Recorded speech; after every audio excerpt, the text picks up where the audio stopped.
నేను అందుకే నిన్న మొన్న చెప్పాను, వైఎస్ఆర్ కాంగ్రెస్ పార్టీ ఫ్యాన్ ఇది అరిగిపోయింది, తిరిగే పరిస్థితి లేదు. తిరగని ఫ్యాన్ మనకు కావాలన్నా అని మిమ్మల్ని అడుగుతున్నా. ఫ్యాన్ ని ముక్కలు ముక్కలు చేయాలి, డస్ట్బిన్ లో పారేయాలి. అదే సమయంలో జగన్మోహన్ రెడ్డి గొడ్డలు పెట్టుకొని సింబలుగా, ఎందుకంటే గొడ్డలి పోటు ఎదురు తిరిగితే గొడ్డలి వేటు. అదే కదా ఈ రాష్ట్రంలో. ఎవరైనా ఇబ్బందుల్లో లేని వాడు ఎవరైనా ఉన్నారా అని మిమ్మల్ని అడుగుతున్నా. నాలాంటి వాడి జోలికి 40 ఏళ్ళలో ఎవడు రాలా.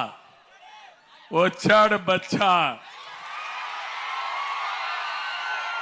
చూపిస్తా, వదిలిపెట్టను. ఏంటో ఆయన ప్లేస్ చరిత్రలో చూపించే బాధ్యత నాది.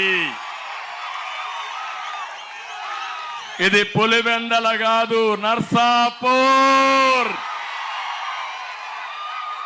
నర్సాపూర్ ఎక్స్ప్రెస్ స్పీడ్ పెంచాలి. రాష్ట్రం అంతా హుషారు కావాలి. పవన్ కళ్యాణ్ గారు, అదే మాదిరిగా తెలుగుదేశం పార్టీ, బీజేపీ 3 కూడా జట్టు కట్టిన తర్వాత ఇంకా తిరుగులేదు ఈ స్పీడ్కి. ఉందా తమ్ముళ్ళు అడుగుతున్నా. ఈ ముఖ్యమంత్రిని ఒకటి ఆలోచించండి. మా యువత ఉన్నారు ఇక్కడే. తమ్ముళ్ళు, హుషారైన యువత. ఉద్యోగాలు వచ్చాయా? జాబ్ క్యాలెండర్ పెట్టాడా? మెగా డిఎస్సి వచ్చిందా? ఎవరికైనా ఒక్కడికైనా ఉద్యోగాలు వచ్చాయా? మరి ఎవ్రీడే మాట్లాడతాడు ఈ ముఖ్యమంత్రి.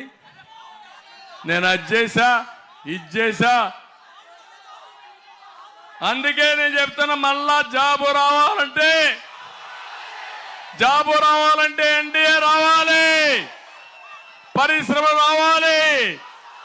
అది తెచ్చే శక్తి మాకు తప్ప ఈ జగన్మోహన్ రెడ్డికి లేదు. తమ్ముళ్ళు, 14-19లో పరిశ్రమలు వచ్చాయా లేదా? ఉద్యోగాలు వచ్చాయా లేదా?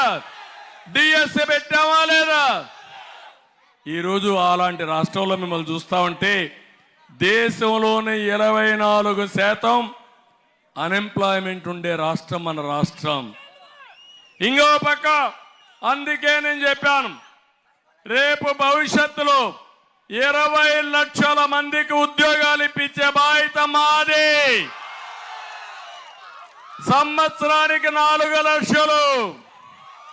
మా యువతకు ఒకటే హామీ ఇస్తున్నా, మమ్మల్ని నమ్మండి, మీ భవిష్యత్తుకు తిరుగుండదని మరొక్కసారి మీ అందరికి హామీ ఇస్తున్నా.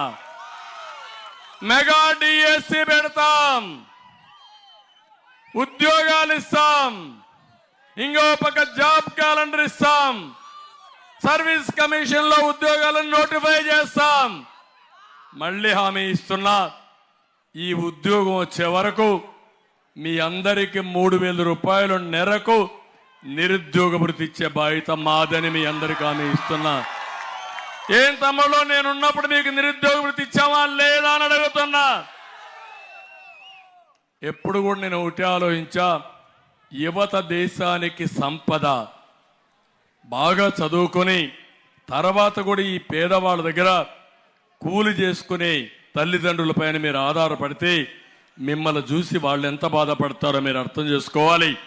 అందుకే ఒకటే హామీ ఇస్తున్నా, ఎన్డీఏ మేము భరోసా ఇస్తున్నాం, ప్రతి ఒక్క తమ్ముడికి ఉపాధి కల్పిస్తాం. ఈ నర్సాపూర్లో ఉండేవాళ్ళు సగం మంది హైదరాబాద్, బెంగళూరు, అమెరికాలో ఉన్నారు. ఇక్కడే కొవ్వాలి ఎతిరాజు రామ్మోహన్ నాయుడు ఉన్నాడు, మొన్నే అమెరికాకు పోయాడు. మళ్ళా నా మీటింగ్ ఉందని మళ్ళా పరిగెత్తా వచ్చాడు. ఒక 2 ఏళ్లలో 30 సార్లు అక్కడికి ఇక్కడికి తిరిగేశాడు. అంటే అమెరికా నర్సాపూర్ ఎట్లుందంటే నర్సాపూర్ భీమవరం మారిగా తయారైంది. అలాంటి మీలో సమర్థులు ఉన్నారా లేదా అని మిమ్మల్ని అడుగుతున్నా. ఇప్పుడు ఉద్యోగాలు వచ్చే 5 ఏళ్లలో కానీ ఒకటి మాత్రం తెచ్చాడు. ఏం తెచ్చాడు గెస్ చేయండి. ఏం తమ్ముళ్ళు, గంజాయి తెచ్చాడా లేదా ఇక్కడ? జే బ్రాండ్ లిక్కర్ తెచ్చాడా లేదా ఇక్కడ? డ్రగ్స్ వచ్చాయా లేదా ఈ ఊరికి? తమ్ముళ్ళు, మా తమ్ముడు రెడీగా ఉన్నాడు, క్వార్టర్ బాటిల్ తెచ్చాడు. ఏంటి అరాచకం? ఒకప్పుడు క్వార్టర్ బాటిల్ నేనున్నప్పుడు 60 రూపాయలు, ఇప్పుడు 200 రూపాయలు. ఆ మద్యం షాపులో క్యాష్ పేమెంట్ ఉంది కానీ డిజిటల్ పేమెంట్ ఉంది తమ్ముళ్ళు. ఆన్లైన్ డబ్బులు తీసుకుంటున్నారా? తోపుడు బండి, కిరాణా కొట్టు చిల్లర తీసుకోరు, కానీ మన జలగ మాత్రం చిల్లర తప్ప వేరే తీసుకోడంటే మీరు అర్థం చేసుకోవాల్సిన అవసరం ఉంది. ఎవరికి పోతుంది 140 రూపాయలు? జగన్మోహన్ రెడ్డికి అవునా కాదా? అది కిక్కు కూడా ఇవ్వదు. ఇంకొక క్వార్టర్ వేసుకోవాలి, అది వేసుకుంటే ఇంకొక 200 రూపాయలు అవుట్. అక్కడి నుంచి మీకు లేనిపోని ఆరోగ్య సమస్యలు, ఎక్కువ తాగితే గోయిందా గోయిందా. అంటే నేను ఎందుకు బాధపడుతున్నానంటే మీ జీవితాలతో ఆడుకునే జలగా ఈ జగన్మోహన్ రెడ్డి, మీ ఆరోగ్యంతో ఆడుకునే వ్యక్తి.